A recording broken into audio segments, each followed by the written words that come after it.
শালগড় গ্রামের বাসিন্দা শিহাবুদ্দিন ও বাসির উদ্দিন সম্পর্কে দুজন চাচাতো ভাই। শিহাবুদ্দিন ভীষণই চতুর ও স্বার্থপর, অন্যদিকে বাছিরুদ্দিন হলো খুবই সাদামাটা, সহজ ও সৎ মানুষ। দেখছিস বাসির, কি সুন্দর ফসল হয়েছে মাঠে।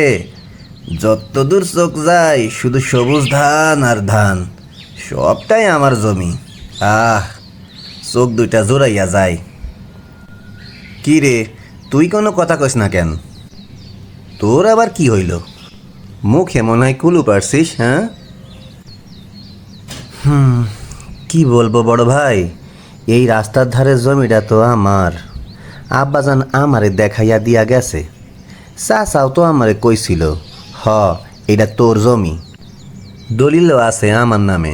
তারপরও আপনি জমিটা ছাড়লেন না। এই বছর কন আগামী বছর দিমুনে, পরের বছর কন পরে দিমুনে। জমি কি পালাই যাইতেছে নাকি? ও এই কথা। আচ্ছা, এইবার দেখ মনে, আগে ধান পাকুক, ঘরে ধান উঠুক, এত তারা কিসের? চল তাড়াতাড়ি পা চালা, বাড়িত যাইয়া মাছের ঝোল দিয়া গরম গরম ভাত খামু। চলেন।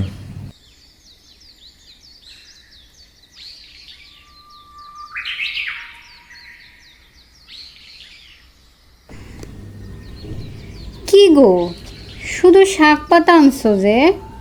ডাল আর শাক খাইতে খাইতে তো পেটে সোয়ার পড়ে গেছে। কতদিন যে মাছ খাই নাই, স্বাদও ভুলে গেছি।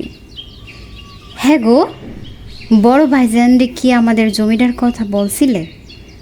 কত সুন্দর ফসল যে ফলছে এবার। ওই জমিটা থাকলে তো আমাদের এত কষ্ট হইতো না। প্রতি মাসে নাজিমকে টাকা পাঠাইতো, কোনো চিন্তা করতে হইতো না।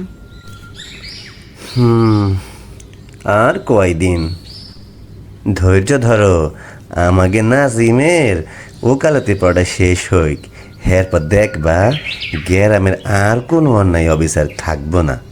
কেউ আর টিপসই লইয়া জমি জমা নিয়ে ধোকা দিতে পারবো না। আমাকে নাজিম হইব সৎ আর ইমানদার উকিল, গরিবের বন্ধু।